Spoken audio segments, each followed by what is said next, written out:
የመጀመሪያይቱ ክርስቲያን የመጀመሪያይቱ ደቀ መዝሙር ትኮናት የመጀመሪያይቱ ምእመን የመጀመሪያይቱ ሐዋርያዊት እመቤታችን ናት። የመጀመሪያይቱ ሰው ሊውጣው የማይችለውን ከባድ ነገር ከሰው አስቀድማ መጀመሪያ ያመነችው እመቤታችን ጉራ አምላክን ትወልጃለሽ። ኧረ በፍጹም ምንድነው የምታወጉት ነው የሚባለው እኮ።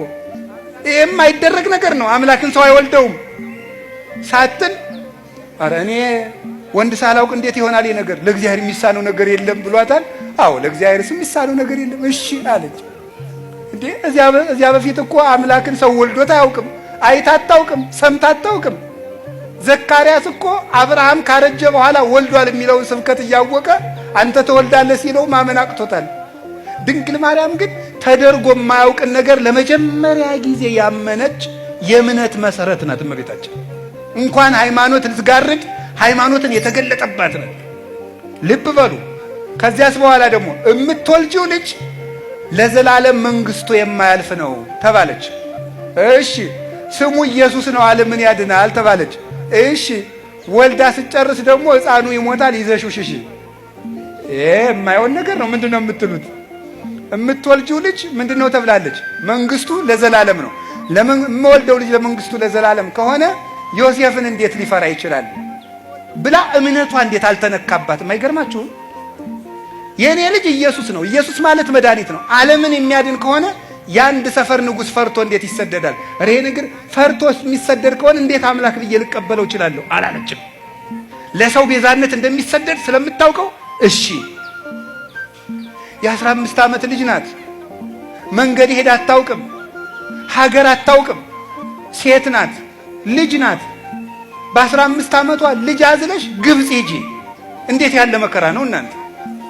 ወደማታውቀው ሀገር መንገድ ሄዳ የማታውቅ ልጅ፣ ያንድ ልጅ እናት አባት የሌላት ወደማታውቀው ሀገር በምንድን ነው የምትሄደው? መኪና የለም፣ ፈረስ የለም፣ በቅሎ የለም፣ ሰረገላ የለም፣ በአህያ ለዚያውም በእስራኤል የክረምት ወራት በረዶ በበዛበት ሄዳስ ግብጽ የምታርፈው ወማን ቤት ነው? የትም ማረፊያ የሌላት። ለዚህ እኮ ነው ሊቁ ይጽብበኒ እግዝእትየ ከመ ጸበበኪ ዓለም በምልኡ ያለ። እናቴ አንቺን ግብጽ ስትሄጂ ዓለም እንደጠበበሽ ሁሉ የኔ እናት እኔን ይጥበበኝ አላት ሊቁ። እኔን ዓለም ይጥበበኝ አንቺን እንደጠበበሽ ብሎ ያለቀሰላት ለዚህ ነበረ። እንዲህ ብላ ተቸግራ ሄደች።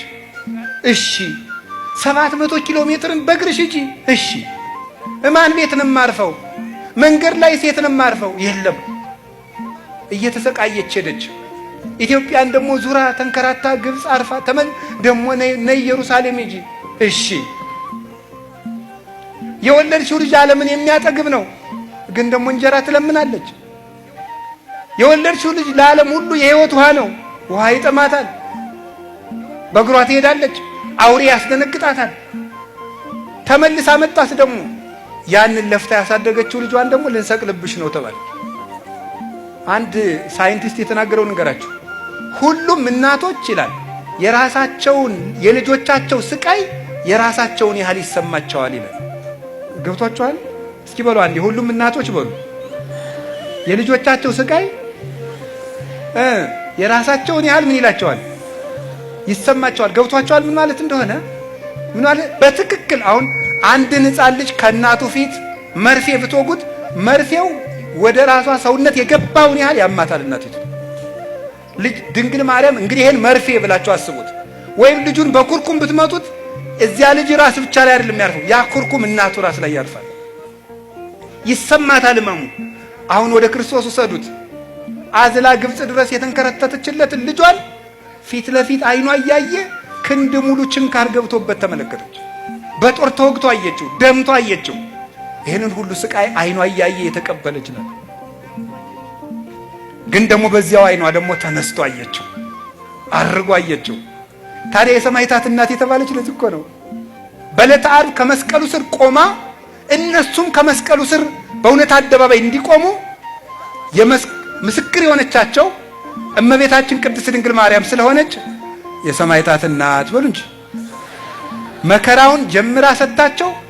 በመከራው ፍጻሜ ደግሞ ደስታ አይታ እነሱም ከክርስቶስ ጋር ቢሰቃዩ መልሰው ደግሞ በተሰቃዩበት ስቃይ ተስፋ እንደሚያገኙ ምስክር ሆና የቆመችላቸው ድንግል ማርያም ስለሆነች የሰማዕታት እናት ትባላለች።